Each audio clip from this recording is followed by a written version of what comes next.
Kitab Kejadian pasal 21. Kita akan membaca mulai ayat yang ke-8 sampai dengan ayat yang ke-21. Kitab Kejadian pasal 21 ayat 8 sampai dengan ayat yang ke-21. Tema ini sangat relevan di tengah-tengah mungkin runcingnya antirasialisme di negeri ini. Abraham mengusir Hagar dan Ismail. Bertambah besarlah anak itu dan ia disapih.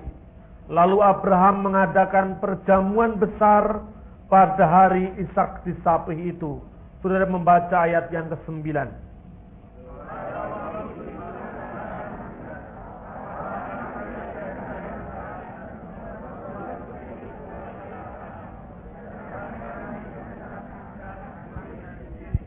Berkatalah Sarah kepada Abraham, usirlah hamba perempuan itu beserta anaknya, sebab anak hamba ini tidak akan menjadi ahli waris bersama-sama dengan anakku Ishak. Hal ini sangat menyebabkan Abraham oleh karena anaknya itu. Tetapi Allah berfirman kepada Abraham, janganlah sebal hatimu karena hal anak dan budakmu itu. Dalam segala yang dikatakan Sarah kepadamu, haruslah engkau mendengarkannya, sebab yang akan disebut keturunanmu ialah yang berasal dari Ishak. Tetapi keturunan dari hamba itu juga akan kubuat menjadi suatu bangsa, karena ia pun anakmu. Keesokan harinya pagi-pagi Abraham mengambil roti serta sekirbat air dan memberikannya kepada Hagar. Yang meletakkan itu beserta anaknya di atas bahu Hagar. Kemudian disuruhnyalah perempuan itu pergi. Maka pergilah Hagar dan mengembara ke padang gurun Berseba. Ketika air yang dikirbat itu habis, dibuangnyalah anak itu ke bawah semak-semak. Dan ia duduk agak jauh, kira-kira sepemanah jauhnya. Sebab katanya, tidak tahan aku melihat anak itu mati. Sedang ia duduk di situ, menangislah ia dengan suara nyaring. Allah mendengar suara anak itu. Lalu malaikat Allah berseru dari langit kepada Hagar. Katanya kepadanya, apakah yang kau susahkan Hagar? Janganlah takut, sebab Allah telah mendengar suara anak itu dari tempat ia berbaring. Bangunlah, angkatlah anak itu dan bimbinglah dia, sebab aku akan membuat dia menjadi bangsa yang besar. Lalu Allah membuka mata Hagar, sehingga ia melihat sebuah sumur. Ia pergi mengisi kirbatnya dengan air, kemudian diberinya anak itu minum. Allah menyertai anak itu sehingga ia bertambah besar. Ia menetap di padang gurun dan menjadi seorang pemanah. Maka tinggallah ia di padang gurun Paran, dan ibunya mengambil seorang istri baginya dari tanah Mesir. Saudara-saudara yang dikasihi Tuhan, sosok Abraham itu menjadi sangat terkenal. Bahkan dia menjadi simbol dari agama besar Yahudi, Kristen, dan Islam. Kalau saudara melihat siapakah sebenarnya Abraham, ternyata Abraham pun itu bukan seorang yang kita bayangkan sempurna. Sebab kita tahu yang sempurna hanya Tuhan Yesus.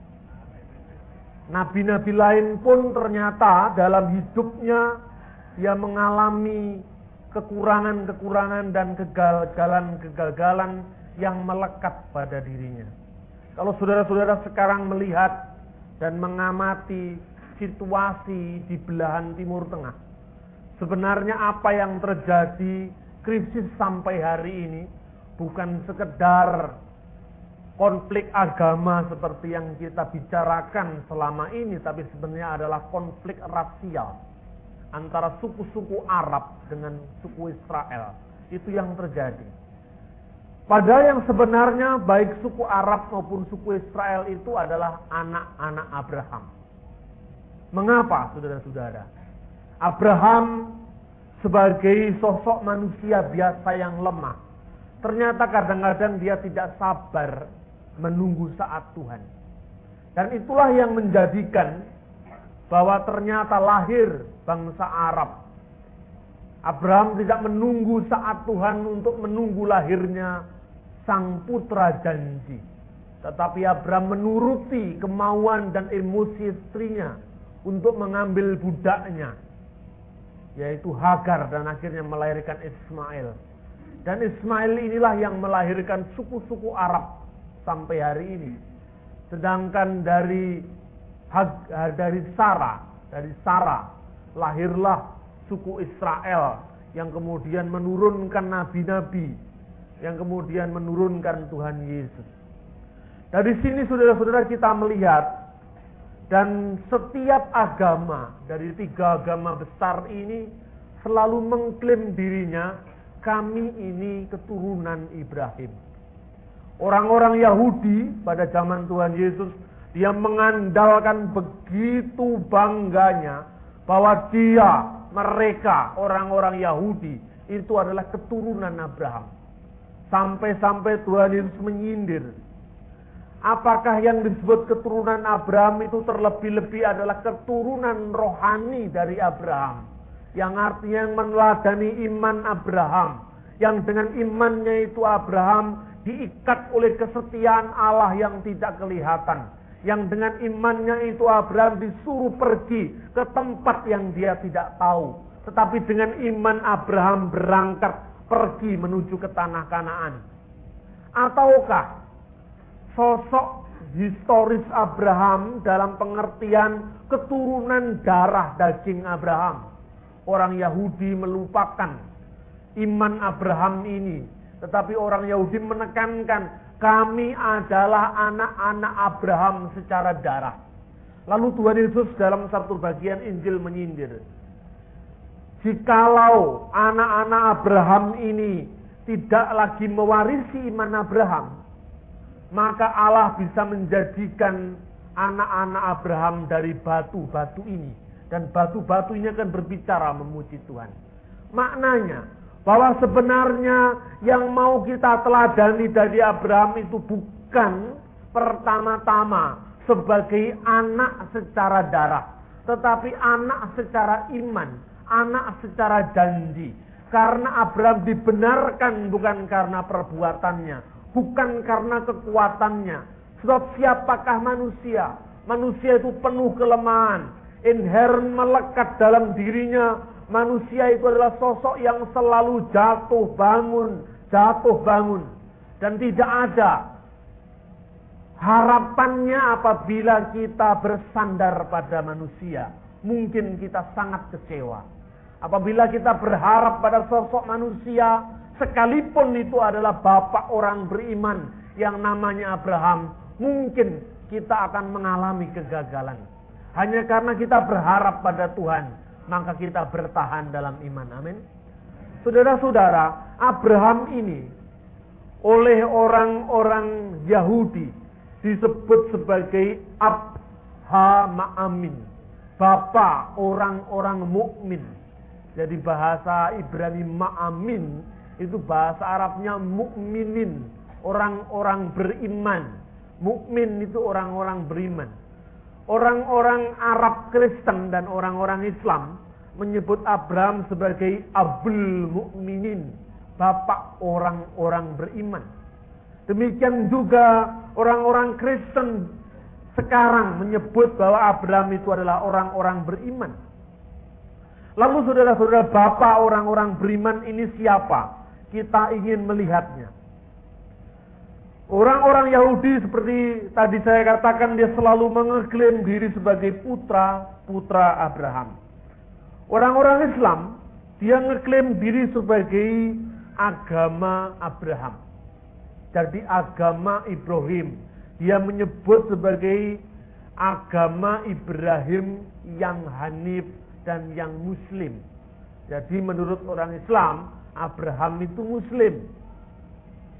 Menurut orang Yahudi, Abraham itu bapaknya sendiri. Lalu bagaimana ketiga agama ini semua mengaku diri sebagai penerus dari agama Ibrahim. Tapi apa yang sebenarnya terjadi? Sejauh mana ketiga agama ini mengeklaim diri sebagai keturunan rohani atau keturunan jasmani atau penerus agama dari Ibrahim? Barangkali ini yang menjadi satu meeting point dalam dialog untuk mencari kebenaran di antara ketiga agama yang sama-sama mengaku sebagai keturunan Ibrahim. Cak Nur, Dr. Nurkolis Majid, saya pada hari-hari ini sangat akrab dengan beliau karena saya sering diundang untuk berceramah di Yayasan Wakaf Paramadina. Pada ceramah saya bulan Mei tanggal 30, saya membawakan satu tema yang cukup merangsang sebetulnya, kekristenan dan kearapan. Saudara-saudara, bahwa tema ini sangat disambut antusias sampai kemudian seminggu kemudian saya diundang ke rumah Gus Dur untuk membawakan doa. Doa itu judulnya Doa Solidaritas untuk Reformasi, dan saya diundang untuk membacakan doa, bukan membaca, berdoa, untuk berdoa. Dan saya berdoa di dalam bahasa Arab di rumah Gus Dur itu, disaksikan oleh para tokoh agama dan juga para santrinya Gus Dur di Ciganjur, sehingga dia merasa bahwa kalau Kristen itu doanya dalam bahasa Arab maka mungkin akan diterima oleh umat Islam. Dan besoknya tanggal 6 Juni seluruh TV swasta dan TVRI semua menyiarkan ada orang Kristen yang berdoa dalam bahasa Arab dengan fasih di rumah Gus Dur. Nah, Gus Dur sendiri memberikan ulasan bahwa ini menjadi suatu meeting point dalam dialog supaya tidak terjadi kesalahpahaman. Sebab Kristen itu dicap Barat, Islam itu dicap Arab. Nah, Kristen yang Arab padahal ada dan itu cukup besar di Timur Tengah. Nah, ini yang mencoba saya tawarkan sebagai pelayanan di Indonesia, agar mula-mula Kristus itu pada pertemuan pertama tidak ditolak, tapi yang ditolak adalah bajunya.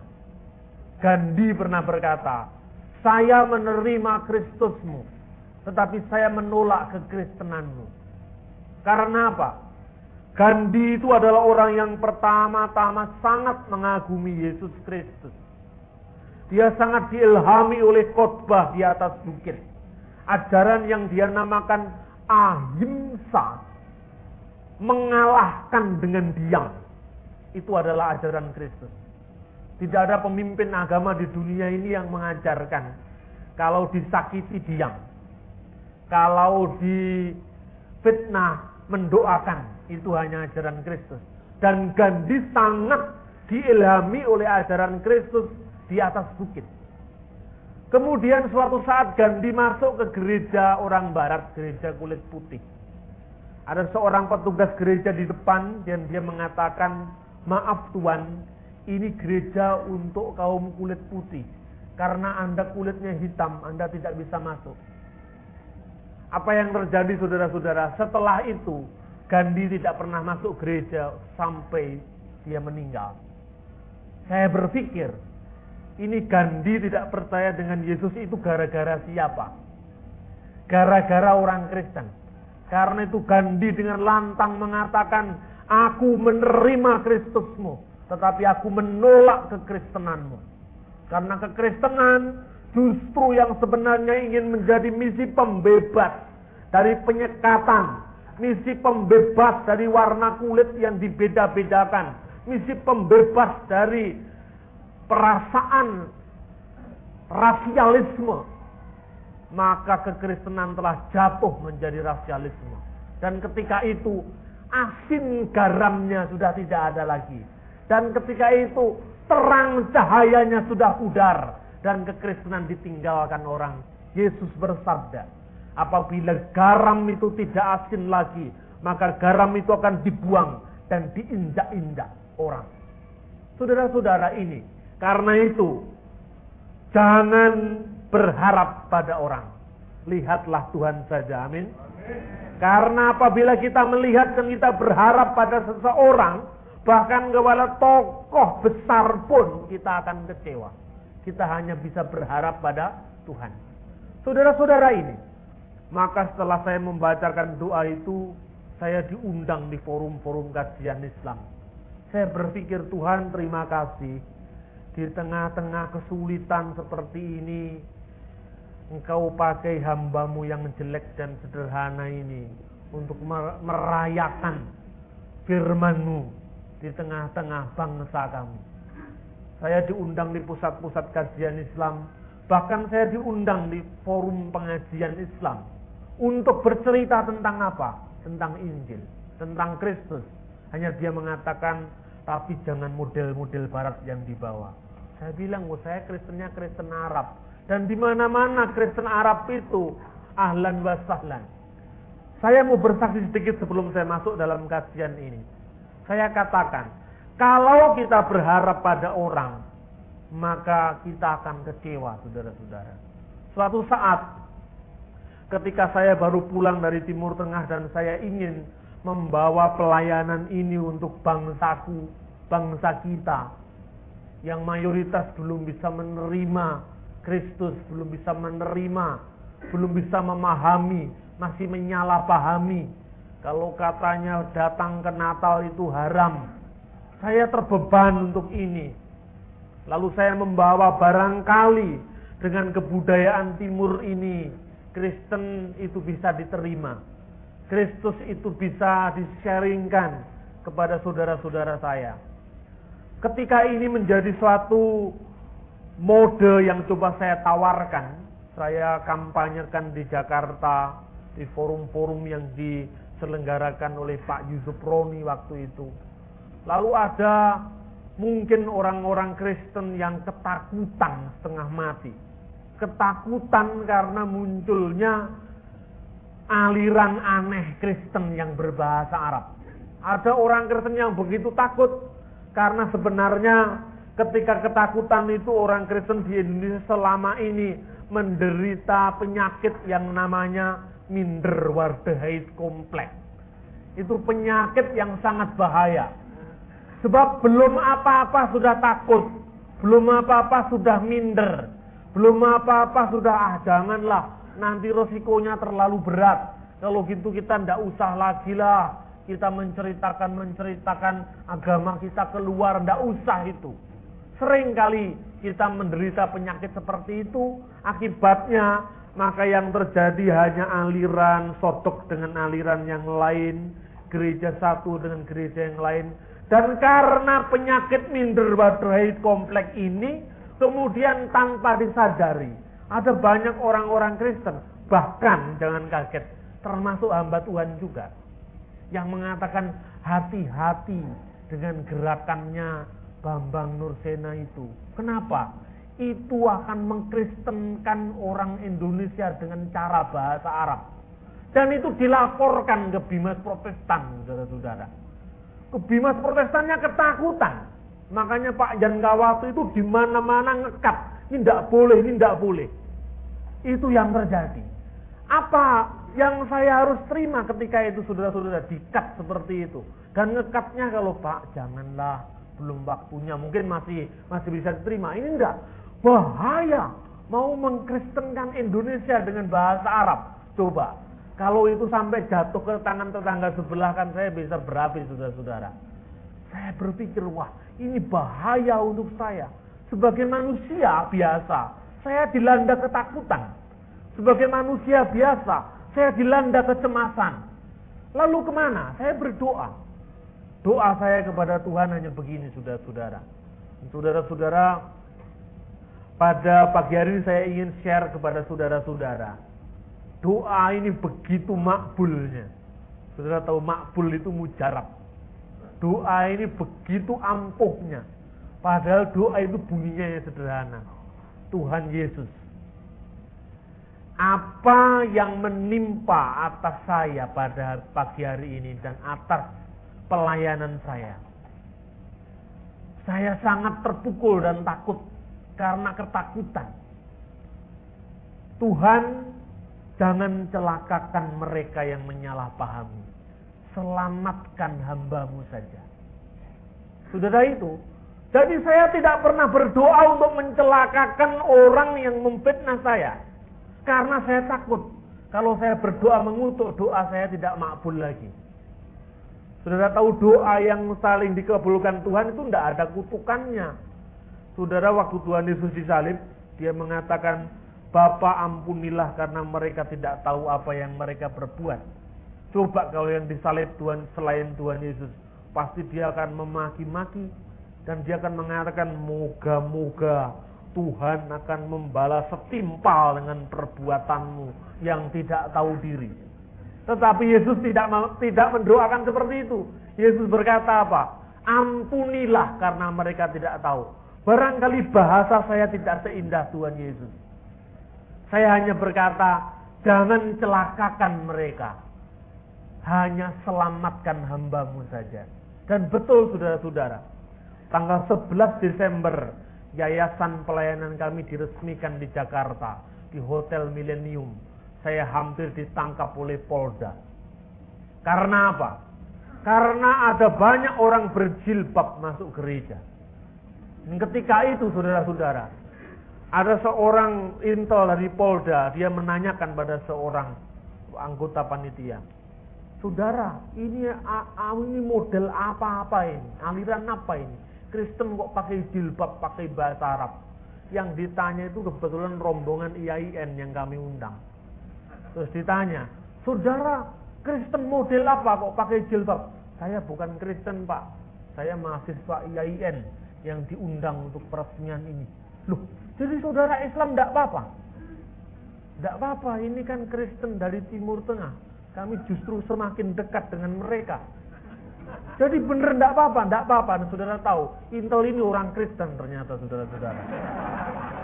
Jadi apa? Karena ketakutannya tadi. Loh, yang diundang yang Islam aja malah seneng diundang kok. Yang Kristen ketakutan. Itu yang terjadi.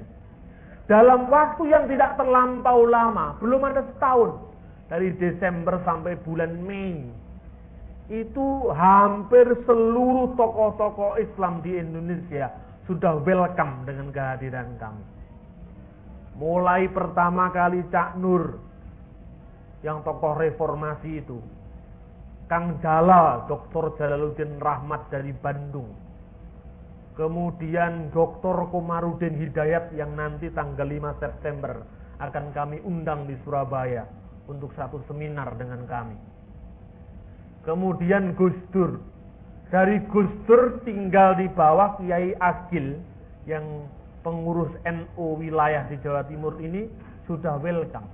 Jadi tanya oleh majalah Penabur, bagaimana pendapat Bapak dengan pelayanan Kristen dalam bahasa Arab yang namanya gereja Syria itu? Oh ya baik, kami welcome saja. Dengan pemakaian bahasa Arab, oh tidak masalah. Pemakaian bahasa Arab silahkan, karena itu semakin kontekstual dengan Indonesia yang mayoritas Islam. Dampak negatifnya Pak, tidak ada. Nah, saudara-saudara, ini berkat, amin. Karena apa? Karena Tuhan melihat doa orang yang berada dalam ketakutan, berada dalam keterancaman, dan dia tidak mampu.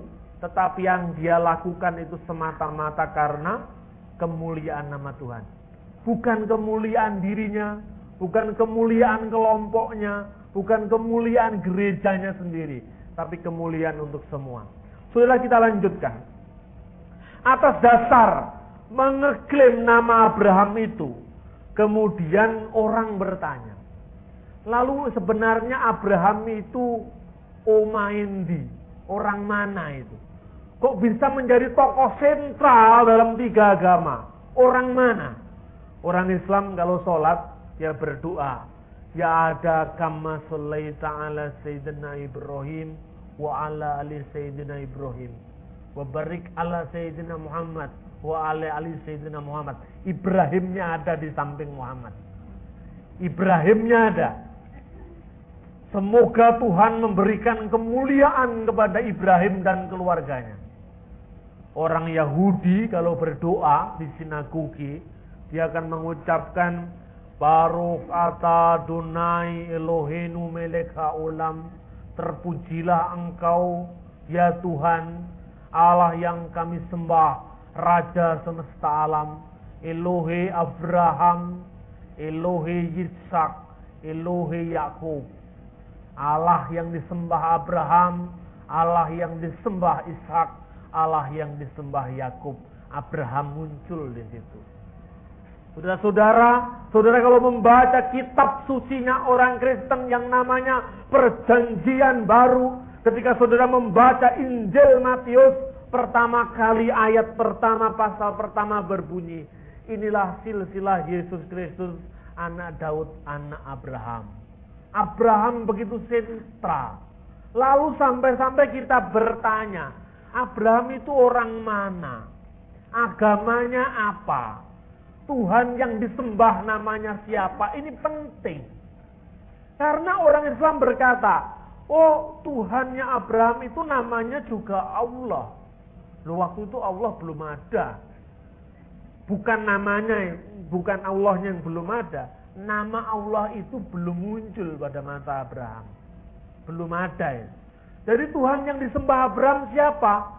Kalau kita membaca Quran ya yang disembah Yesus ya Allah, Muhammad ya Allah, Abraham ya Allah, semua sudah seragam namanya Allah.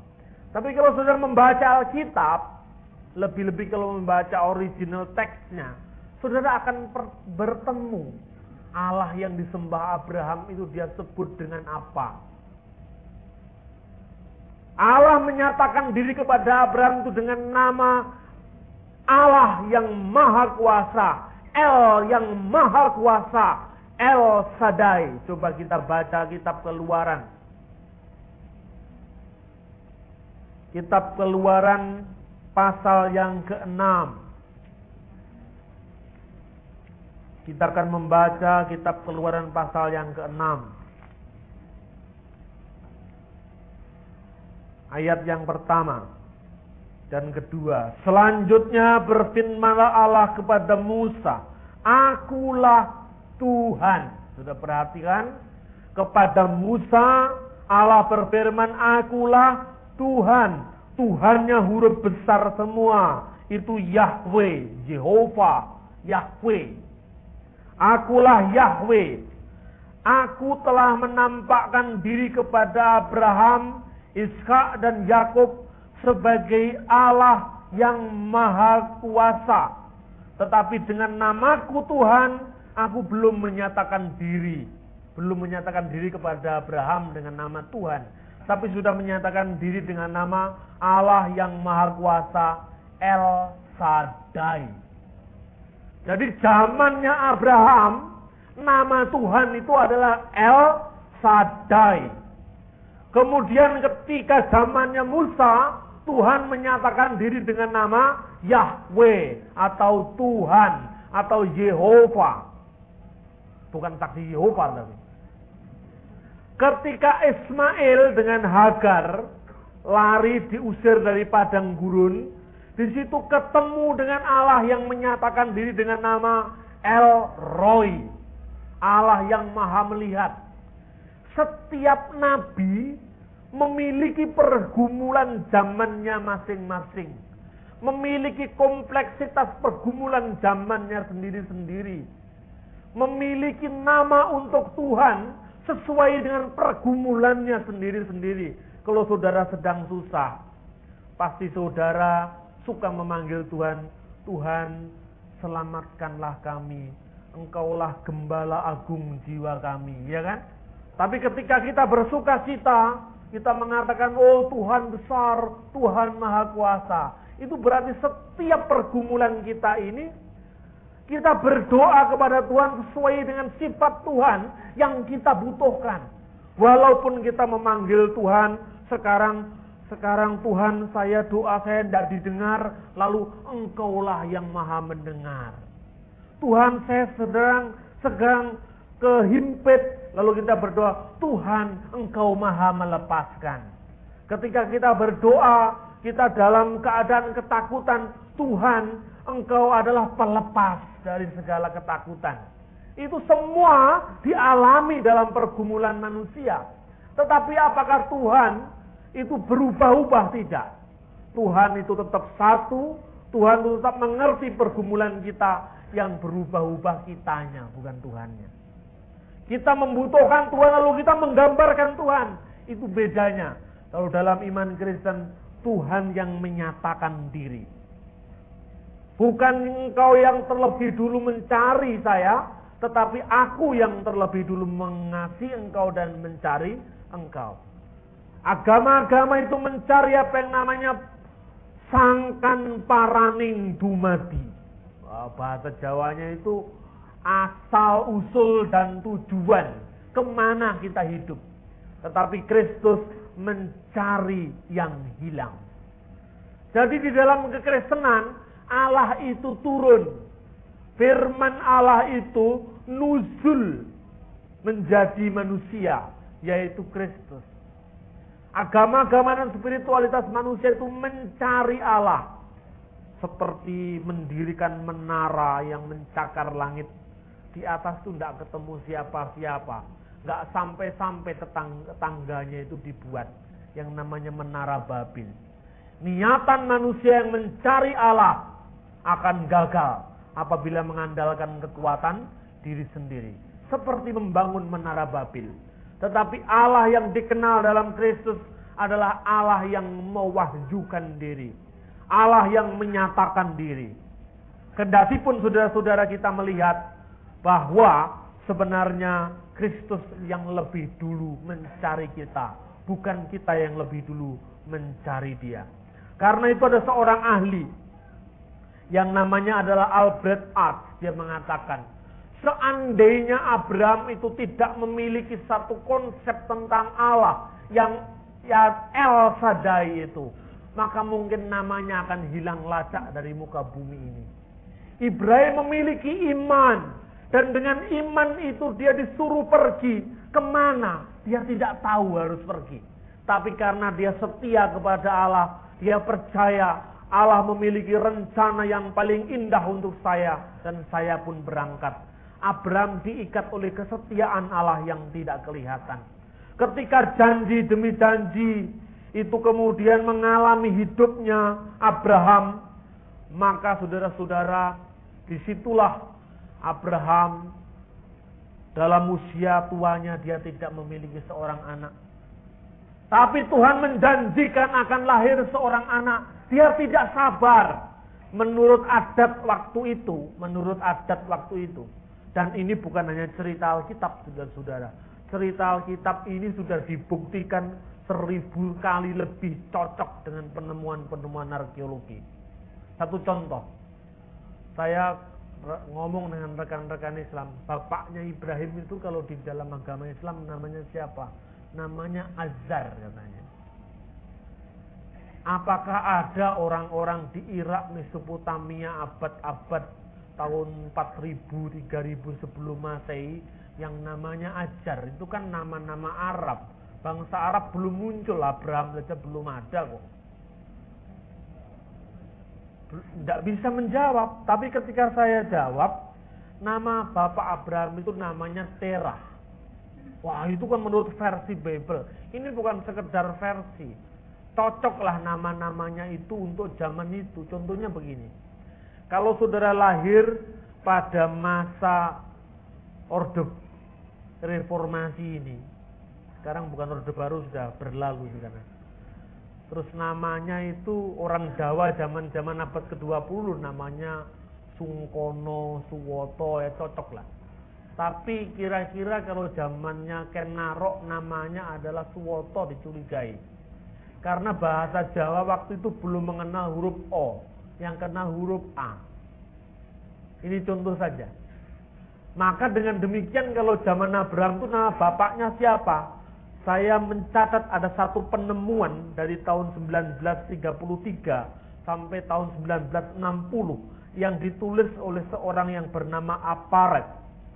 Dia mengadakan penggalian di sekitar Irak. Jadi rumahnya Abraham itu aslinya di Ur-Kasdim.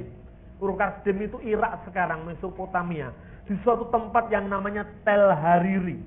Dia menemukan kota-kota purba. Dan kota-kota purba itu disebut dengan nama Nahur, disebut dengan nama Tilturahi dan Siruk. Ini cocok ternyata dengan informasi Alkitab.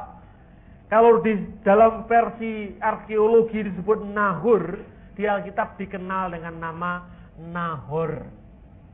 Ya kan? Di Alkitab dikenal juga namanya Terah. Di sini ada kota purba yang namanya Tilturahi, kotanya Terah. Ada satu temuan yang namanya Siruk. Itu ternyata cocok dengan nama Babel. Tapi arkeologi tidak pernah ketemu dengan nama Ajar. Karena itu nama Arab abad-abad kemudian. Ini satu contoh. Jadi ada banyak dialog ilmiah yang bisa dilakukan. Bahwa Alkitab kita ini bukan sekedar dongeng. Ini benar-benar membuktikan diri sebagai wahyu ilahi yang terbukti kebenarannya. Satu contoh lagi, saudara. Nama Abraham itu sebenarnya Abraham atau Ibrahim? Coba aslinya, orang Islam menyebut Ibrahim kan? Orang Kristen Arab juga menyebut Ibrahim. Tapi nama aslinya. Tetangga saya itu namanya Joko. Ketemu dengan orang barat dinamanya kan Jack. Bisa aja kita namanya nama aslinya itu dilafadzkan dalam bahasa lain. Konon ceritanya Raden Patah itu nama aslinya Jinbun. Dalam orang Jawa disebut Panembahan Jimbun. Tidak bisa ngomong Jinbun dinamakan Jimbun. Konon menurut cerita banyak wali-wali itu orang Tionghoa sebetulnya, wali penyebar agama Islam itu orang-orang Tionghoa.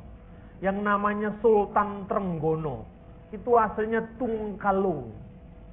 Orang Jawa tidak bisa ngomong itu dengan Trenggono. Tapi nama aslinya siapa? Sejarah bisa menemukan.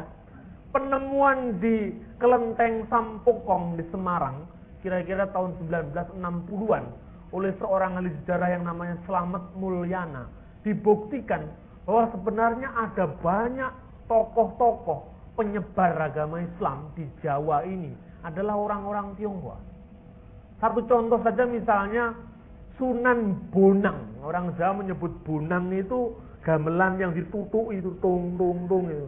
Itu sebetulnya Bonang. Jadi itu dinasti Bun. Itu ada. Kalau misalnya dinastinya Go dinamakan Abednego setelah jadi Kristen. Tapi nama aslinya siapa? Itu ada. Demikian juga ini. Abraham itu namanya si aslinya siapa? Ternyata ya Abraham. Ab itu bapak, Abba. Kalau Ib ya tidak ada artinya Ibrahim. Ibrahim Hasan Nur Aceh. Ab itu bapak. Ram itu besar. Nah karena Abraham itu dulu asal-usulnya dari Irak, dari Mesopotamia, ras yang dominan di sana itu ras Persia, yang satu rumpun dengan ras India. Ternyata Ram itu artinya besar, makanya ada Dewa Rama, yang artinya dewa yang besar. Penggalian arkeologi, filologi itu perbandingan kosakata zaman purba. Itu membuktikan kebenaran cerita-cerita Alkitab. Itu bukan sekedar isapan jempol. Cerita-cerita Alkitab itu bisa dibuktikan dengan bukti-bukti sejarah. Satu saat di dalam satu seminar Cak Nur dengan Profesor Dr. Olaf Suman di Paramadina. Profesor Olaf Suman mengatakan mengenai agama Abraham itu apa? Cak Nur lalu menyebut agama Abraham itu Hanif. Kok Hanif bagaimana? Hanif itu artinya menurut bahasanya orang Islam itu artinya yang membedakan diri dengan kemusyrikan. Yang membedakan diri dari penyembahan berhala. Yang membedakan diri dari banyak ilah. Hanif. Tapi ternyata saudara-saudara, Hanif itu bukan kata Arab juga, itu kata Arami, bahasa yang dipakai Tuhan Yesus. Hanfa. Dan Hanfa itu artinya bukan Kristen. Ketika itu orang Yahudi pada zaman Muhammad ini berdebat dengan orang Kristen. Ibrahim itu Yahudi, si Kristen enggak, kamu bukan turunan Ibrahim karena kamu murtad. Turunan Ibrahim itu kami, Kristen. Lalu Quran mengatakan Ibrahim itu bukan Yahudi, bukan Nasrani. Makana Ibrahimu Yahudian wala Nasronian. Ibrahim itu bukan Yahudi, bukan Nasrani. Walakin kana hanifan muslim. Tetapi dia adalah orang Hanif yang Muslim. Nah di Syria waktu itu orang yang bukan Kristen itu namanya Hanif. Karena ada perdebatan bukan Yahudi, bukan Kristen, kata Hanif ini masuk di dalam Quran. Kalau begitu agamanya juga bukan Hanif. Sebab kata Hanif itu baru muncul kira-kira abad ketiga Masehi. Lalu apa nama agamanya?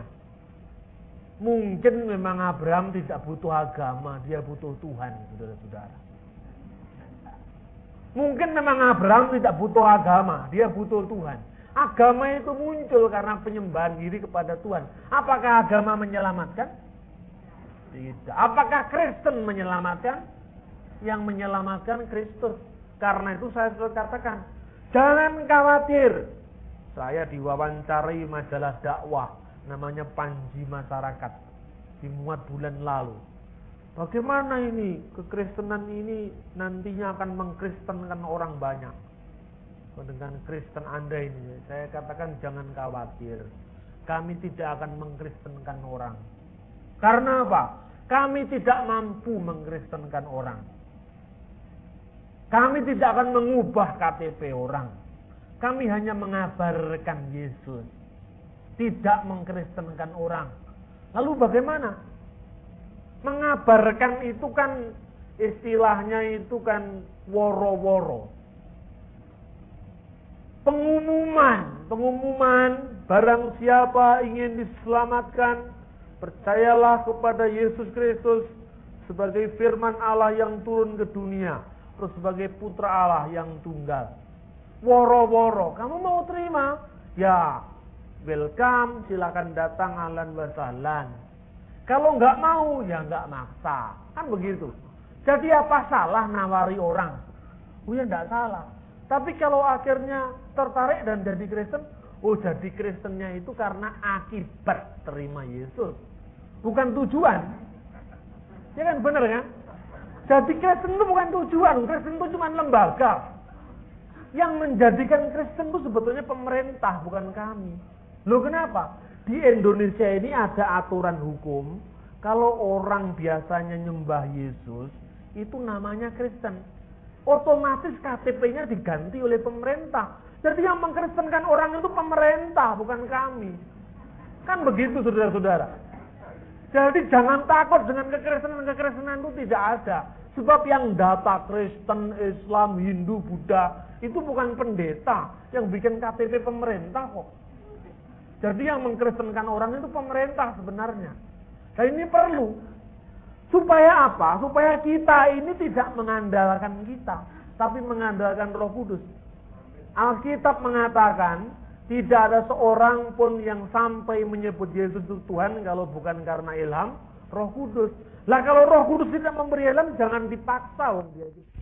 Dia bukan pesuruh kita. Oleh karena itu kedaulatannya terletak di tangan Tuhan. Kedaulatannya terletak di tangan Roh Kudus yang memanggil orang itu. Saudara-saudara, ini perlu sekali untuk kita jadikan sebagai rambu-rambu di dalam pekabaran Injil. Saya selalu mengatakan untuk meyakinkan kepada seseorang akan kebenaran kitab suci ini dengan selalu mengatakan, mari kita gali terus. Kekristenan tidak alergi dengan ilmu pengetahuan. Kekristenan tidak alergi dengan penemuan-penemuan baru. Alkitab ini sudah sekitar 300 tahun diedel-edel oleh ilmu pengetahuan. Ternyata tetap segar bugar sampai hari ini. Amin. Alkitab mampu membela dirinya sendiri. Karena membuktikan dia adalah wahyu ilahi. Wahyu ilahi yang membuktikan diri. Sekarang ini buku apa di seluruh dunia yang paling banyak diterjemahkan? Hanya Alkitab. Sampai suku-suku yang belum bisa ngomong itu punya Alkitab sendiri. Suku-suku yang belum tahu, komunikasinya masih sangat sederhana, belum mengenal uang, masih mengenal barter, pertukaran barang. Itu Alkitab sudah diterjemahkan, saudara. Sampai kepada orang yang tidak melihat, Alkitab itu sudah dibikin tertentu supaya orang dengan tangannya bisa mereka apa artinya kebenaran dari sabda Tuhan itu. Saudara-saudara, kita lanjutkan pada ayat demi ayat. Kita akan membaca pada ayat yang kedua, yang ke-9. Pada waktu itu Sarah melihat bahwa anak yang dilahirkan Hagar perempuan Mesir itu, jadi Hagar adalah perempuan Mesir yang menjadi cikal bakal orang Arab. Bagi Abraham sedang main dengan Iska anaknya sendiri. Dalam bahasa aslinya, Wetare Sarah, pada waktu dilihat Sarah, Et ben Hagar, Ha Misraim, bahwa anak Hagar orang Mesir itu, Yaledah le Abraham, yang dilahirkan bagi Abraham, Mi Sahak, sedang main-main dengan Iska. Saudara, kata main-main itu dalam bahasa Ibrani sahak. Itu mirip dengan nama Iska. Mungkin ini menjadi suatu alasan dari penulis Alkitab ini untuk menceritakan tentang adanya suatu konflik dalam suatu rumah tangga bapak beriman ini. Dan konflik ini ternyata mewakili nantinya konflik suku-suku Arab dengan suku-suku Israel. Sampai hari ini. Ayat 10 kita membaca. Weta'amur le Abraham, dan berkata Sarah kepada Abraham. Garas usir ha'amat hasud, hamba perempuan itu. We'ed benah bersama anaknya. Kilo Yires, sebab tidaklah akan menjadi waris ben ha'amah hasud, anak dari hamba itu, im bersama benei anakku Yitzhak. Jadi ini bahasa aslinya saya terjemahkan secara letterlah. Lalu status Hagar di sini sebagai anak, sebagai budak. Jadi waktu itu sebenarnya ada suatu temuan ya pada saat itu, adatnya orang zaman Abraham. Kalau seorang suami istri, istrinya tidak memiliki seorang anak, maka dia boleh mewaris itu dari hambanya. Jadi anak demi hukum. Makanya dalam Kejadian 15 itu, apakah engkau tega Eliezer itu akan menjadi waris akan harta dan rumahku? Lalu Tuhan memberikan janji bahwa engkau akan melahirkan seorang anak laki-laki. Abraham tidak sabar. Saking tidak sabarnya, nurut adat waktu itu, Sarah mengatakan, sudahlah, ambil saja budakmu itu, hampiri dia.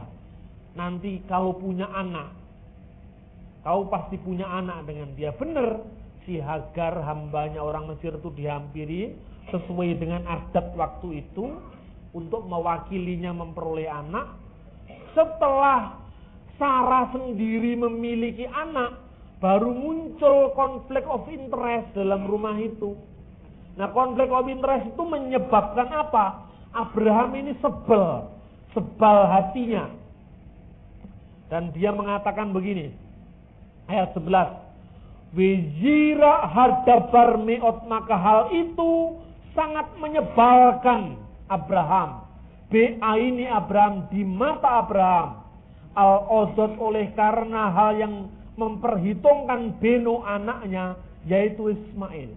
Di sini Abraham secara daging kerasukan semangat kebapaan yang mencintai anak sulungnya Ismail, lupa pada janji Allah.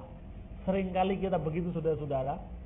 Kita lupa bahwa sebenarnya Allah itu punya rencana yang paling indah untuk kita.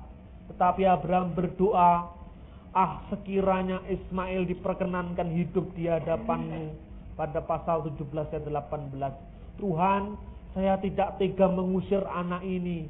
Kiranya Engkau sampaikan di hadapanmu anak ini selalu ada. Tapi Tuhan mengatakan tidak. Apa yang dikatakan oleh Sarah hendaknya engkau dengarkan. Ayat 12. Wa yomer Elohim el Abraham. Berfirmanlah Allah kepada Abraham, al-jira be aineka, jangan sebal hatimu. Al-hana'ar be al-emateka, karena hal anak dan budakmu itu. Karena apa? Ko asyerta amar eleika Sarah, dalam hal yang dikatakan Sarah kepadamu. Hendaknya engkau dengarkan, ki be yitzak yikra leka Zara, sebab dari Iskaklah akan disebut keturunanmu. Jadi di sini Tuhan memiliki rencana, Tuhan memiliki program untuk hidupnya Abraham, bahwa yang akan disebut keturunannya, ini keturunannya secara janji keselamatan, itu akan lahir dari Ishak, bukan dari Ismail. Tetapi Tuhan itu adil, saudara-saudara. Tuhan itu adil. Walaupun janji itu, janji keselamatan itu akan dilahirkan dari Ishak, tetapi Ismail pun juga dikasihi Tuhan. Karena itu pada ayat-ayat selanjutnya nanti kita akan melihat bahwa dia pun adalah anak Abraham, karena dia akan dijadikan sebagai bangsa yang besar. Ishak memperanakkan Yakub. Yakub memperanakkan Yusuf, kemudian dibuang ke Mesir, dan seterusnya sampai kemudian dari 12 suku yang dilahirkan oleh yang disebut akhirnya sebagai Bani Israel dari suku Yakub itu, kemudian ada suku Yehuda di mana Daud lahir. Ada suku Lewi di mana Musa lahir. Dan kemudian Tuhan memperbarui janjinya bahwa anak itu akan lahir dari suku Yehuda. Karena itu Yesus akan disebut sebagai anak Daud. Janji ini tidak pernah batal, walaupun ditawar-tawar oleh Abraham. Karena Abraham melihat sudah kebiasa hidup dengan Ismail, sedangkan Ishak itu kan masih kecil, belum terlalu dia biasa gitu. Dia ya kalau boleh Ismail ya di sini, Ishak ya di sinilah, mungkin karena dia pilihannya sendiri, karena manusia itu kan diciptakan sebetulnya monogami, tapi karena milihnya sendiri nggak sabar ya sudah punya 2 istri. Maksudnya Abraham itu ya mungkin satunya rumah di sini, satunya rumah di sini. Oh nggak bisa itu, harus diusir salah satu katanya. Wah, kok Tuhan kelihatannya kejam sekali membenarkan pengusiran. Loh, ini gimana ini? Tuhan kok kelihatannya kejam sekali. Tapi sebenarnya Tuhan punya rencana yang indah. Coba Anda bayangkan, seumpama Hagar tidak jadi diusir dan tetap tinggal di Kanaan, bangsa Arab itu tidak ada, saudara-saudara. Ini rencana Tuhan, amin. Jadi sesuatu yang kadang-kadang kita pikirkan tidak masuk akal, itu ternyata Tuhan memiliki rencana yang indah. Siapa yang punya pikiran bahwa saya akan menjadi penceramah Kristen? Itu tidak ada. Pikiran saya tidak ada. Waktu itu saya hidup berpikiran, kalau suatu saat saya nanti meneruskan agama orang tua saya, madrasah, di situ ada masjid, saya hidup dengan para istri saya. Ya karena memang itu diizinkan kalau dalam agama lama. Kalau agama sekarang kan nggak boleh. Pikiran saya kan begitu. Tapi tiba-tiba kok ya di luar skenarionya kita. Tuhan tiba-tiba loh kok jadi pengkhotbah keliling. Gimana ini? Ya itu rencana Tuhan. Dan saya tidak tahu. Saya diikat oleh kesetiaan Tuhan yang tidak kelihatan. Demikian juga seperti Abraham ini. Abraham menginginkan kalau bisa ya sudahlah Ismail tinggal di sini. Tapi apa yang terjadi? Seumpama Ismail tetap tinggal bersama ibunya di Kanaan, bangsa Arab itu tidak ada. Dan untuk apa bangsa Arab ini lahir? Saudara-saudara sering mengatakan, wah Arab itu tidak ada artinya lah. Arab itu apa kan gitu. Sering terjadi begitu. Nah, padahal saudara tidak sadar ini sebetulnya yang memprovokasi ini orang Barat sebetulnya. Karena anti Timur Tengah. Coba kita bayangkan. Kita selalu karena di gara-gara Alkitab ini ada Israel. Entah itu Israel rohani atau Israel yang membunuhi orang Palestina, kita selalu mendukung pokoknya Israel, kan begitu kan. Nah saudara lupa, di Timur Tengah orang-orang Arab itu banyak Kristennya malahan. Itu berarti kan saudara mengesahkan atas nama Israel membunuhi saudara-saudara sendiri orang Palestina yang agamanya Kristen. Lebanon itu negara Arab yang mayoritas agamanya Kristen. Di Timur Tengah, di negara Israel sendiri, orang Israel yang bertobat menerima Yesus itu baru 3,2% menurut sensus misi tahun 90. Sementara ada berjuta-juta orang Arab yang menjadi murid Yesus. Loh, kita nggak tahu bahwa sebenarnya saudara kita orang Arab yang beragama Kristen ini lebih banyak daripada saudara kita orang Yahudi yang beragama Kristen. Loh, ini bagaimana? Saudara jangan kaget kalau saya tunjukkan bukti-bukti ayat Alkitab bahwa bangsa Arab itu sangat dikasihi Allah. Dan karena seringkali menjadi pengingat Israel ketika Israel lupa diri. Mari kita buka Yesaya pasal 60. Yesaya pasal 60. Kita akan membaca ini adalah nubuatan tentang zaman yang akan datang. Kita akan membaca pada ayat yang ke-5, ke-6, dan ke-7.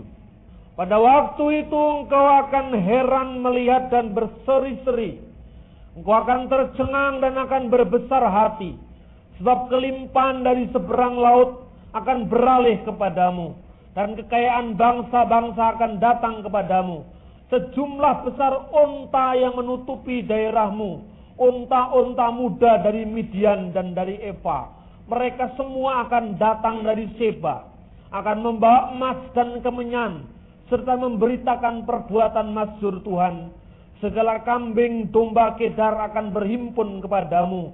Domba-domba jantan Nebayot akan tersedia untuk ibadahmu. Semuanya akan dipersembahkan di atas mezbahku sebagai korban yang berkenan kepadaku. Dan aku akan menyemarakkan rumah keagunganku. Saudara tahu siapa Midian? Musa memperoleh mertua suku Midian yang namanya Yetro di bawah kaki gunung Sinai. Midian itu adalah suku Arab. Saudara tahu siapa Eva? Eva itu adalah suku Arab. Saudara tahu siapakah itu Kedar? Kedar dan Nebayot itu adalah anak-anak Ismail. Dan pada ini judul yang diberikan Alkitab, kemuliaan Sion yang akan datang. Ketika sang benih yang lahir dari keturunan Ishak nanti, sang juru selamat, yaitu Tuhan Yesus, yang akan lahir dari benih Ishak itu lahir. Ketika itu, bangsa Arab akan mempersembahkan untuk kemuliaan Sion, kemuliaan Kristus, kemuliaan Allah, Mesias yang akan datang. Lalu ada posisi khusus bagi bangsa Arab di sini karena dia ini sepupunya Ishak. Itu di sepupu bangsa Arab itu sepupu kita. Saudara umat Islam itu sepupu kita. Dia akan merayakan kedatangan Kristus, akan membawa anak unta muda, akan membawa kambing, akan membawa persembahan domba jantan, lalu akan membawa emas dan kemenyan. Siapakah orang-orang Majus itu sebenarnya? Para bapak gereja masih berselisih pendapat tentang orang Majus. Biasanya di sekolah-sekolah minggu kita gambarkan orang Majus itu adalah orang Persia. Tetapi kalau saudara lebih cermat membaca nubuatan Alkitab, Persia tidak pernah dinubuatkan. untuk memberikan persembahan kepada Mesias. Tidak pernah ada bangsa Persia akan datang untuk menyambut Mesiasnya di Bethlehem. Yang ada orang Arab.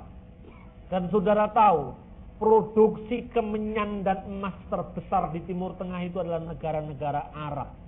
Karena itu, Justinus Martir itu adalah bapak gereja dari abad kedua Masehi. Lahirnya tahun 100. Jadi jaraknya dengan Tuhan Yesus dan para rasul itu masih hanya sekitar 1 abad saja. Dia mengatakan orang-orang Majus itu adalah orang-orang Arab yang datang untuk menyambut Mesias orang Yahudi, Mesias Israel. Dan ini tidak hanya didukung oleh data-data Alkitab, tapi juga didukung oleh data-data sejarah sejaman dengan itu.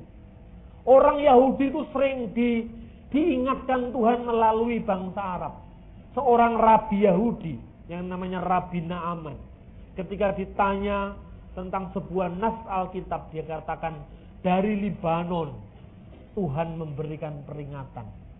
Apa artinya kata Rabi ini? Bangsa Arab itu seringkali mengingatkan orang Yahudi saudaranya itu apabila mereka lupa akan janji Allah. Orang Yahudi itu punya suatu tradisi yang namanya kitab Talmud. Dalam kitab Talmud ini orang Yahudi itu memiliki cerita-cerita akan datangnya Mesias yang akan datang. Lalu diceritakan dalam kitab tradisinya orang Yahudi. Tradisi ini ternyata membenarkan Alkitab. Jadi Alkitab itu arkeologi juga cocok. Cerita-cerita seabad sejarah waktu itu juga cocok. Dikatakan begini. Suatu saat ada orang Yahudi yang sedang membajak di sawah. Kemudian ada orang Arab lewat. Kemudian ketika orang Arab lewat, itu lembunya mengirik. Jadi lembunya itu berbunyi. Kemudian orang Arab itu menegur orang Yahudi. Assalamualaikum ya Yahudi bin Yahudi. Waalaikumsalam ya Arab bin Arab. Assalamualaikum wahai Yahudi, anaknya orang Yahudi. Dia menjawab, waalaikumsalam Arab bin Arab. Ada apa? Cepat, itu tali dari pasangan kok lembumu itu segera dilepas. Jangan diikat lagi. Ada apa Arab bin Arab? Mesias sudah datang. Di mana dia datang? Ada di Bethlehem, sesuai dengan nubuat Nabi Mika katanya. Lalu Yahudi ini bingung, dia cepat-cepat mengambil itu untuk dilepas lembunya. Jadi melepaskan lembu itu lambang untuk menyambut kedatangan raja. Kemudian ketika mau dilepas, dia mau datang ke sana, Arab ini lewat lagi karena kelamaan dia mempersiapkan diri.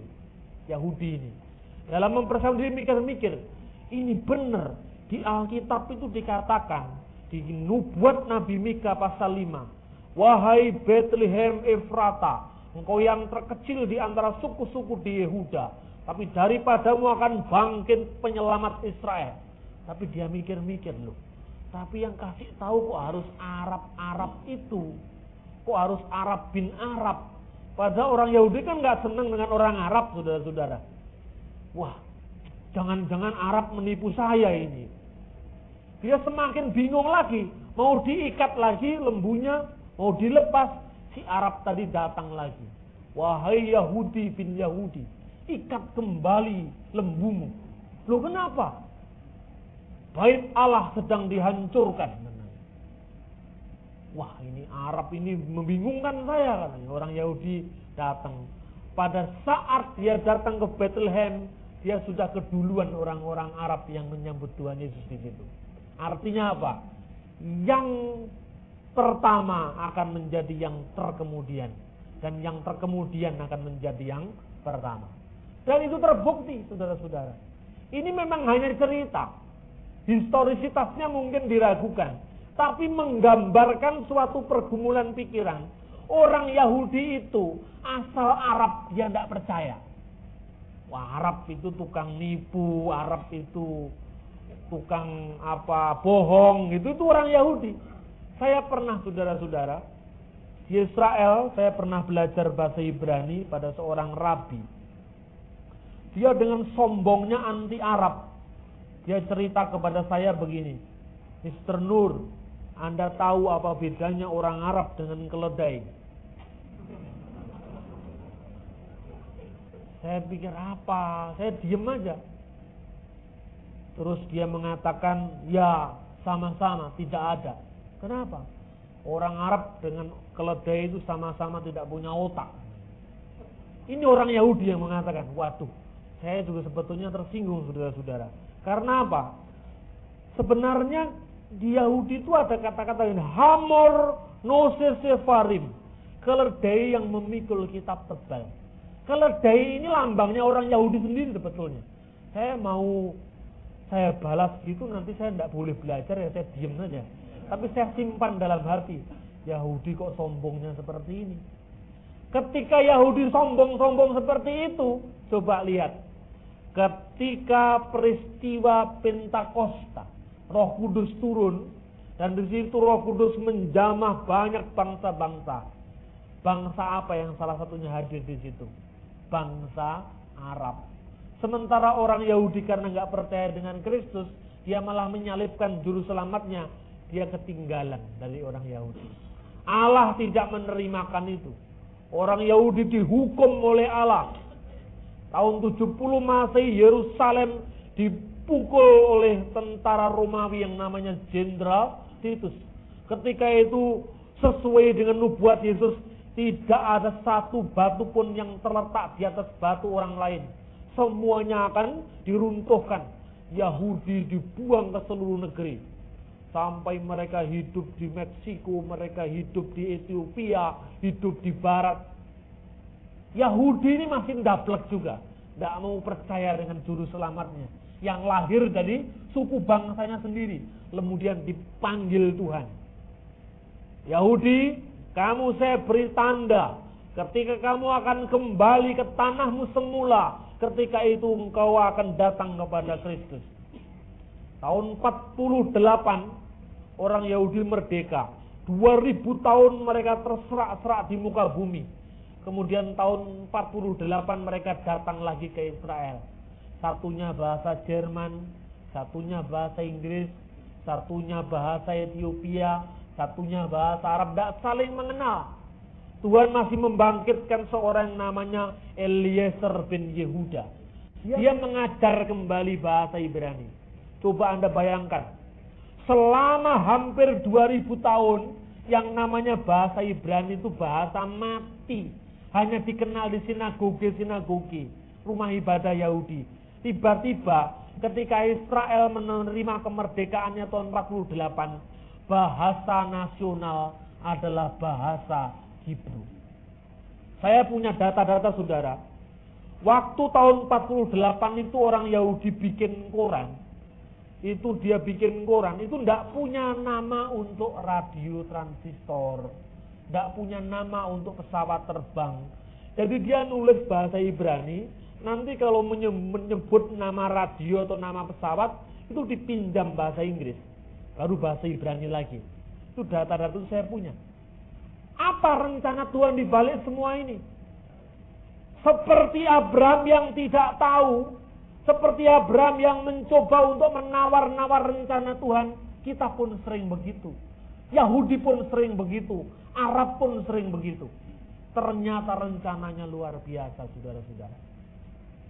Ketika munculnya kelompok agama baru yang namanya Islam, mereka sangat-sangat meragu-ragukan keaslian Alkitab ini dengan mengatakan, wah, kitab bahasa aslinya sudah tidak ada, Alkitab itu sudah dipalsukan. Tuhan memberikan bukti untuk abad ini. Tahun 47, setahun sebelum bangsa Israel pulang kembali ke tanah Israel, ditemukan naskah-naskah gulung laut mati yang namanya The Dead Sea Scroll. Dalam naskah ini, saya punya koleksi agak lengkap naskah ini, saya beli dari Laut Mati. Itu antara lain ditemukan naskah gulung yang namanya naskah gulungan Nabi Yesaya. Dari kulit kambing, perkamen. Kemudian dikerangkai-rangkai.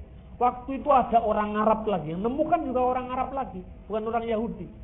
Orang Arab namanya Muhammad Adib. Dia ini gembala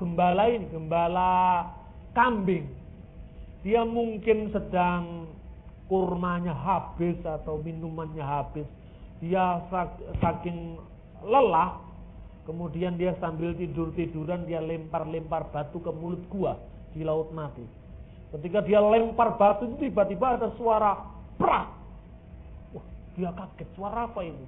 Dia lari ke mulut gua, dicari, itu ada kendi. Tempayan, saudara. Itu ada gunungannya berat sekali. Nah, dasar Arab buta huruf. Dia pikir, wah, ini mahal harganya kalau dijual di pasar loak ini. Lalu dia angkat itu, dijual ke pasar loak. Dan memang mahal. Besoknya dia cari lagi ke situ. Ketika ekspedisi ilmu pengetahuan orang Syria yang dipimpin oleh seorang imam dari gereja ortodoks Syria, namanya Mar Yesua Samuel, dia menemukan naskah ini. Wah, ini bahasanya bahasa Arami, bahasanya Tuhan Yesus ini. Ini bahasanya bahasa Yahudi, bahasa Ibrani. Ini sangat penting. Lalu diserahkan pada perpustakaan Hebrew University dan kemudian diperiksa oleh Profesor Dr. Sukenik. Ketika ditemukan ternyata itu naskah Alkitab yang usianya 1000 tahun lebih tua daripada naskah yang kita punya. Naskah itu berasal dari tahun 150 sebelum Masehi. Naskah Perjanjian Lama lengkap kecuali kitab Ester. Dan ketika dilihat, itu yang namanya naskah Gulung Yesaya, ada 731 cm panjang dan 31 cm lebar. Itu memuat seluruh Nabi Yesaya ditemukan di gunungan gua pertama. Setelah dicari, naskah kita tertua sebelum kita memiliki yang namanya Dead Sea Scroll ini, yang namanya naskah Masoret dari abad ke-10 Masehi. Itu paling tua dulu kita punya. Setelah ditemukan dari tahun 150 sebelum Masehi, kita punya naskah yang 1000 tahun lebih tua dari naskah tertua ini. Jadi kalau dari zaman kita, usianya 2000 tahun lebih naskah itu.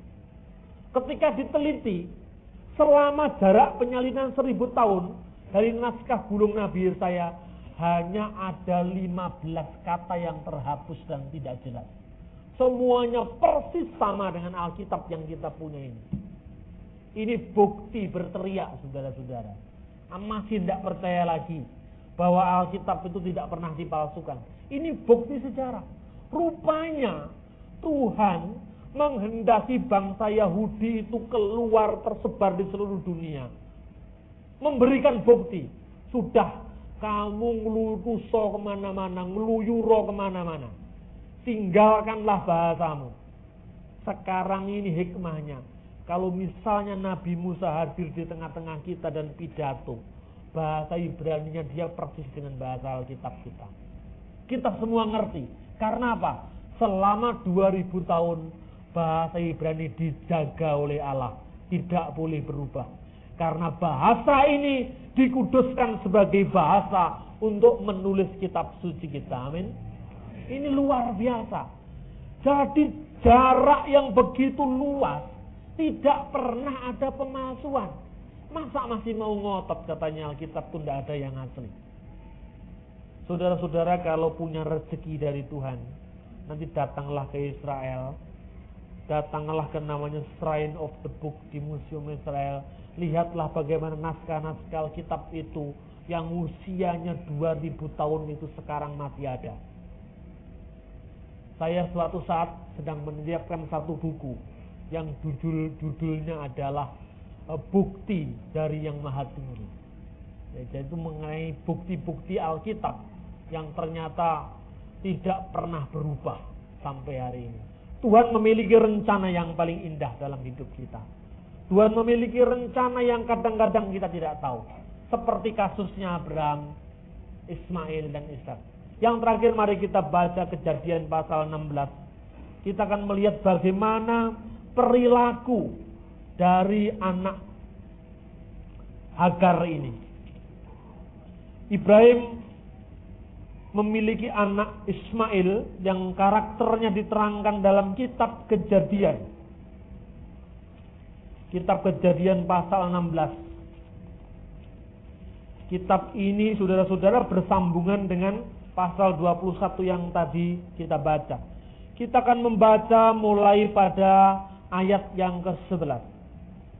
Selanjutnya kata malaikat Tuhan itu kepadanya, engkau mengandung dan akan melahirkan seorang anak laki-laki dan akan menamainya Ismail. Sebab Tuhan telah mendengar tentang penindasan atasmu itu. Seorang anak laki-laki yang lakunya seperti keledai liar. Demikianlah nanti anak itu. Tangannya akan melawan tiap-tiap orang dan tangan orang akan melawan dia. Dan di tempat kediamannya dia akan menentang semua saudaranya. Saudara-saudara, ayat ini menceritakan karakter anak Ibrahim, yaitu Ismail. Karakternya itu disebutkan seperti keledai liar. Vehu yihye pere Adam. Sebutan ini sebetulnya sebutan yang cukup mulia, bukan sebutan negatif. Banyak orang mengatakan, Arab itu dasar keledai gitu. Keledai liar, tukang bertengkar. Artinya bukan seperti itu. Artinya bahwa dia memiliki karakter sebagai anak padang gurun yang lincah. Anak padang gurun yang sangat bersabung nyawa untuk mempertahankan hidup. Sebab ada hamba Tuhan yang mengartikan ini dengan rasialisme anti Arab. Ini saya jawab, tidak benar. Ayat ini tidak mengandung anti rasial apa-apa. Ayat ini tidak mengandung anti Arab. Ada hamba Tuhan yang mengartikan ini karakternya orang Islam yang suka bertengkar, bukan seperti itu. Untuk mengerti bagaimana maknanya keledai, saya ingin saudara membaca satu bagian Alkitab lagi supaya kita tidak menjadi anti rasial. Jadi kalau kita tidak mau anti Tionghoa juga jangan anti Arab, saudara-saudara. Banyak orang Arab itu juga saudara kita, orang-orang Kristiani yang dikasihi Tuhan. Kita akan membaca Ayub pasal 39 ayat 7 sampai dengan 11 supaya referensi kita banyak, nanti pulang oleh-olehnya juga banyak ayatnya. Anak-anaknya menjadi kuat dan besar di padang gurun maksudnya. Bahasa Ibrani-nya midbar. Mereka pergi dan tidak kembali lagi kepada induknya. Siapakah yang mengumbar keledai liar? Atau siapakah yang membuka tali tambatan keledai jalang? Kepadanya telah kuberikan tanah dataran sebagai tempat kediamannya, dan padang masin sebagai tempat tinggalnya. Ia menertawakan keramaian kota, tidak mendengarkan teriakan si penggiring. Ia menjelajah gunung-gunung padang rumputnya dan mencari apa saja yang hijau. Ini karakternya orang-orang padang pasir. Jadi keledai liar itu artinya bukan keledai jahat, tidak bisa diatur, tukang mencuri, tukang bohong, bukan itu. Artinya, coba Anda lihat, ayat 7 ini positif. Anak-anaknya menjadi kuat dan besar di padang. Mereka pergi dan tidak kembali lagi kepada induknya. Siapa yang mengumbar keledai liar? Dan siapakah yang membuka tali tambatan keledai jalang? Kepadanya telah kuberikan tanah dataran, padang gurun, sebagai tempat kediamannya, dan padang masin sebagai tempat tinggalnya. Lalu ayat 10, dia menertawakan keramaian kota. Jadi, orang Yahudi itu menyebut orang Arab saudaranya ini pun juga dengan negatif, bukan dengan negatif. Bnei Hamidbar, anak-anak padang gurun. Artinya orang-orang Arab yang hidup di padang gurun yang memiliki daya tahan hidup yang luar biasa. Anak-anak yang hidup di padang gurun, yang memiliki daya tahan hidup dan semangat perjuangan yang besar. Karena itu, sekarang ini ada pepatah. Kalau orang Jawa, itu pepatahnya tentang waktu. Alon-alon asal kelakon. Belanda masih jauh.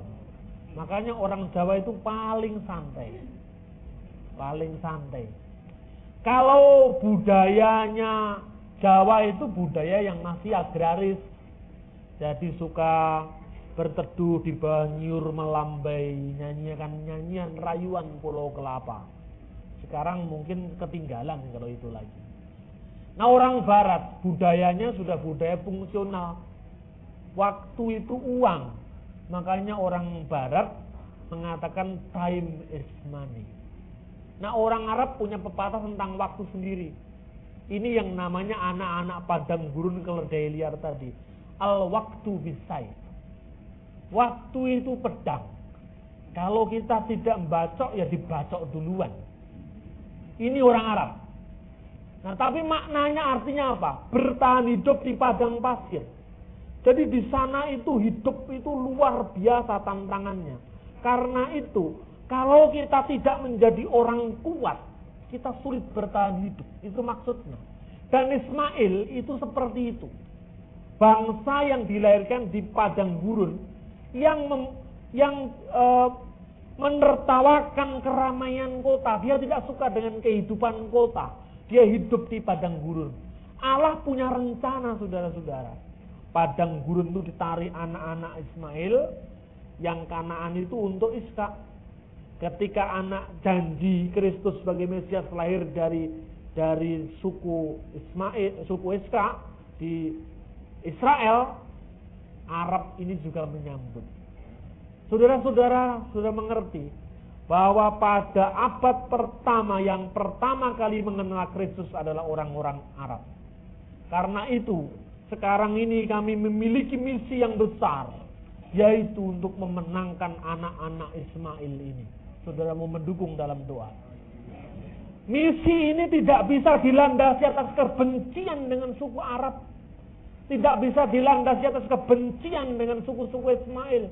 Justru kita harus mengasihi mereka.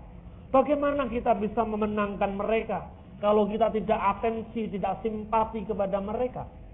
Dan ini bahasanya yang indah, yang bersyair itu kita pakai dalam pelayanan.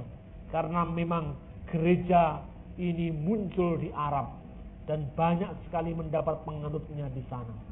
Saudara-saudara, kita akan memperhatikan ini. Ayat-ayat firman Tuhan ini memandu kepada kita agar kita menaburkan Injil dengan melintasi batas-batas rasial, batas-batas bahasa, batas-batas agama, batas-batas adat istiadat. Injil dimenangkan bagi semua. Engkau yang memiliki latar belakang orang Batak, tidak usah ingin seperti yang luar Batak. Tetap saja terima Kristus dalam budaya Batak. Engkau yang memiliki budaya dengan suku Tionghoa, tidak ada antirasialisme dalam Alkitab, termasuk antirasialisme Arab. Tuhan memberikan contoh pada kehidupan Ismail dan Ishak ini. Tuhan memberikan contoh. Anakmu yang disebut keturunanmu akan lahir dari Ishak. Tetapi Ismail pun akan kujadikan bangsa yang besar. Karena ia pun anakmu juga. Di sini tidak ada antirasialisme. Nubuat ini justru benar. Suku-suku Ishak ini sekarang muncul di Israel yang kecil itu, yang menjadi pusatnya Timur Tengah. Dikelilingi oleh bangsa-bangsa Arab yang besar. Ada Libanon yang mayoritas Kristen Arab. Ada Syria. Ada Yordania. Ada Arab Saudi. Ada negara-negara Arab yang lain. Ada Mesir. Semua orang-orang Arab. Dan ada juga banyak mereka yang adalah pengikut-pengikut setia dari Tuhan Yesus Kristus. Ada satu cerita ketika seorang pemimpin gereja Syria datang orang-orang Islam dan mengatakan, kami ingin membaca Injilmu, terjemahkan ke dalam bahasa Arab. Kemudian patriark mencoba menerjemahkan dalam bahasa Arab. Kemudian seorang patriark dituduh oleh seorang muslim ini mengatakan, setiap ada kata Tuhan untuk Yesus kamu hapuskan. Setiap ada kata-kata anak Allah untuk Yesus kamu hapuskan dalam terjemahan. Tidak bisa. Sekalipun 1000 panah prajurit Tuanku akan menembus dadaku. Dalam terjemahan ini tidak akan pernah saya hapuskan Tuhan untuk Yesus, anak Allah untuk Yesus. Keberanian ini disambut oleh pemimpin Islam ini. Teruskan sesuai dengan apa yang tertulis di situ. Saya kagum akan konsistensimu mempertahankan iman. Jadi di tengah-tengah situasi sulit, jangan saudara-saudara malah larut. Ya, situasi kan belum aman, Pak. Kita kan ya sementara lah menyelamatkan diri. Kalau ngomong Tuhan Yesus jangan banter-banter, jangan begitu. Malah mereka nggak menghargai kita. Saya ini saudara-saudara memberikan ceramah di pusat-pusat kajian Islam. Ketika mereka mengatakan bahwa Tritunggal itu tidak cocok dengan ajaran Yesus, ya saya ngomong, saya bantah, tidak bisa begitu. Tritunggal itu begini-begini, Tuhan Yesus itu begini-begini. Apa yang terjadi? Mereka malah bukannya tidak mengundang saya lagi untuk saya bersaksi. Dia katakan, saya menghormati keteguhan pendapat Anda. Silakan Anda terus datang. Kita bisa berbeda pendapat, tapi saya menghormati perbedaan pendapat itu. Amin. Inilah yang kita terjadi. Coba kalau misalnya itu patriark yang menerjemahkan Injil bahasa Arab itu, ya sudahlah sementara, karena kita sedang dikuasai pasukan Islam. Ya yang Tuhan Yesusnya ditulis kecil saja, nanti yang lain besar, enggak begitu. Sekalipun 1000 anak panah dari prajurit Tuanku menembus dada saya tidak akan menghilangkan apa yang tertulis dalam firman ini. Dan kemudian pemimpin Islam mengatakan, silakan teruskan sesuai dengan yang tertulis di situ. Kadang-kadang kita dihormati bukan karena kita takut, bukan karena kita minder, tapi karena kita berpegang teguh apa yang kita anggap benar. Amin. Di tengah-tengah situasi sulit, jangan saudara-saudara menyerah dengan keadaan. Kalau saudara lari ke depan terbentur jurang, lari ke samping kanan, ke samping kiri ada tembok, di belakang ada gunung, masih ada satu tempat pelarian, lari ke atas. Di tengah-tengah situasi krisis, saudara terancam, apakah saudara mampu mendoakan yang mengancam saudara? Saya kembali kepada doa saya yang paling manjur, yang telah membuktikan bahwa campur tangan Tuhan atas hambanya. Ketika saudara fitnah, ketika saudara terancam, ketika mungkin saudara dijarah dan menjadi korban penjaraan dari mereka-mereka yang tidak mengerti apa yang mereka perbuat, mampukah kita mengampuni mereka? Jikalau kita tidak mampu, tidak ada bedanya kita dengan penjahat. Kenapa? Penjahat itu juga mengasihi golongannya sendiri, membenci lawannya yaitu polisi. Coba tahu penjahat itu kan begini. Ya udahlah, kita kan satu kongsi. Ya kita sekarang ngerampok di mana di orang itu, kita kan teman. Ya sudah. Tadi kamu yang manjat tembok, saya yang ngambili uangnya, kamu yang lari. Ya kita bagilah. Dapat 1 juta ya dibagi 2 ya 500-an gitu. Dipotong biaya operasional, ini perampok.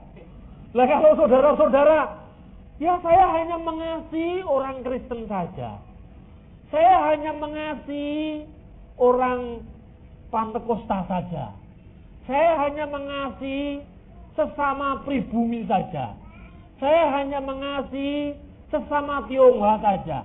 Saya hanya mengasihi sesama Batak saja. Apa bedanya dengan penjahat yang mengasihi sesama penjahatnya? Tidak ada bedanya. Karena itu Tuhan dengan sangat tegas dia mengatakan, apakah dia mengirimkan hujan untuk kelompok tertentu? Artinya ini hujan khusus rumahnya orang Kristen. Di sebelahnya rumahnya orang Hindu tidak ada hujan, apa begitu? Tidak. Berarti Tuhan menguasai semua. Yesus mengasihi semua orang. Yesus harus kita kabarkan kepada semua orang. Jangan Yesusnya di-HI sendiri. Yesus ditulis di bawahnya khusus kalangan sendiri. Gak ada itu istilahnya. Orang suka menulis buku ketakutan khusus untuk kalangan sendiri. Kalau saya nggak pernah saya tulis begitu. Nah, Injil itu dibaca orang banyak kok untuk kalangan sendiri. Itu namanya hak ciptanya Tuhan Anda batasi untuk dia berfirman. Biarlah dia berfirman kepada siapa saja. Mungkin kita tidak tahu apa yang Tuhan perbuat atas rencana pada masing-masing orang. Tugas kita adalah memberitakan. Roh Kudus yang memberikan pertumbuhan. Kita menanam dan menyiram, tapi Roh Kudus yang...